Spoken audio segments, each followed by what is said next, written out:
نحمده ونصلي على رسوله الكريم أما بعد فأعوذ بالله من الشيطان الرجيم بسم الله الرحمن الرحيم قل إنما هو إله واحد صدق الله العظيم وقال النبي صلى الله عليه وسلم يا أيها الناس قولوا لا إله إلا الله تفلحون أو كما قال عليه الصلاة والسلام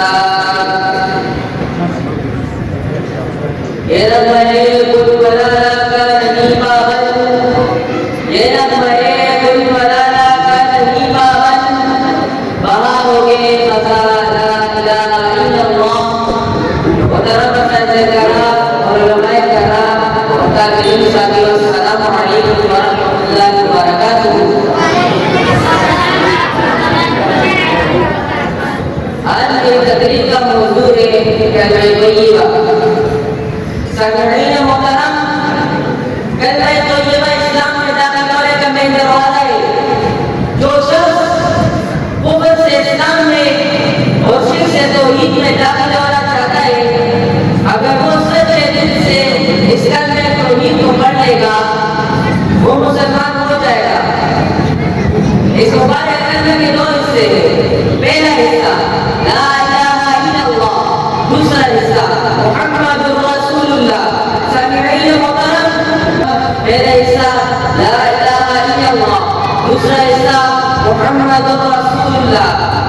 محمد رسول اللہ اور اس لا الہ الا اللہ کا اصلی اور حقیقی اور معنی اور مفہوم اگر ہمیں سمجھ میں آ جائے تو ہم ہر قسم کے شرک اور بدعت سے محفوظ ہو جائیں گے اور ہمارا ایمان مضبوط ہو جائے گا. اور اس لا الہ الا اللہ کا معنی ہے نہیں تو معبود مگر ایک اللہ کے، اور ایک میں کلمہ وہی ہے جس کی دعوت کم و بیش 1,24,000 انبیاء علیہ السلام دیتے رہے اور اپنی قوم و ملت کو اس کلمے کی طرف بلاتے رہے. چنانچہ حضرت نوح علیہ السلام نے 250 سال تک اس کلمے کی دعوت دی. حضرت شعیب علیہ السلام نے اس کلمے کی دعوت دی. حضرت صالح علیہ السلام نے اس کلمے کی دعوت دی. حضرت یوسف علیہ السلام نے اس کلمے کی دعوت دی. حضرت یعقوب علیہ السلام نے اس کلمے کی دعوت دی. حضرت عیسیٰ علیہ السلام نے اس کلمے کی دعوت دی. حضرت ہود علیہ السلام نے اس کلمے کی دعوت دی.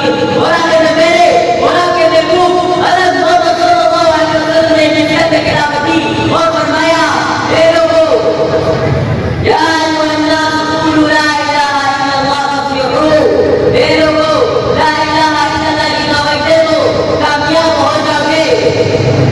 معلوم ہوا کہ تمام انبیاء علیہ السلام اس کلمے کی طرف توجہ فرماتے رہے اور اس کی طرف دعوت کرتے رہے کہ اللہ کے سوا کوئی معبود نہیں، اللہ کے سوا کوئی مطلوب نہیں، اللہ کے سوا کوئی ماؤ نہیں، اللہ کے سوا کوئی خالق نہیں، اللہ کے سوا کوئی مالک نہیں، اللہ کے سوا کوئی حاجت روا نہیں، اللہ کے سوا کوئی مناظر نہیں، اللہ کے سوا کوئی مالک نہیں. بس اس کلمہ طیبہ کی دعوت کے نتیجے میں حضرت محمد صلی اللہ علیہ وسلم نے مسائل کے مہار برداشت کیے، کردار مبارک شہید کرائے، جس نے حاجت رفع کرائے. مگر میں تو یہ نہیں توڑا، کردار توڑا، مگر میں تو یہ نہیں توڑا. حضرت بلال رضی اللہ عنہ کو گرم دیکھ کر گسیٹا گیا، مگر میں تو یہ نہیں توڑا. پیارے رسول اللہ ہو گئے، مگر میں تو یہ نہیں توڑا. صحابہ کرام رضی اللہ عنہ ہو گئے، مگر میں تو یہ نہیں توڑا. میرے بیٹے رسول اللہ ہو گئے، مگر میں تو یہ نہیں توڑا. حضرت حذیفہ رضی اللہ عنہ وہ بس پانی ڈالا گیا، مگر میں تو یہ نہیں توڑا. کلمہ کا دوسرا حصہ لا الہ الا اللہ محمد رسول اللہ، یعنی محمد صلی اللہ علیہ وسلم کے رسول ہے. اور کلمہ طیبہ آپ کی مثال سے بڑے مکمل ہی نہیں ہو سکتا. کلمہ طیبہ آپ کی مثال سے بڑے مکمل ہی نہیں ہو سکتا. دین آپ کی مثال سے بڑے کامل ہی نہیں ہو سکتا. اسلام آپ کی رسالت کے بغیر مکمل ہی نہیں ہو سکتا.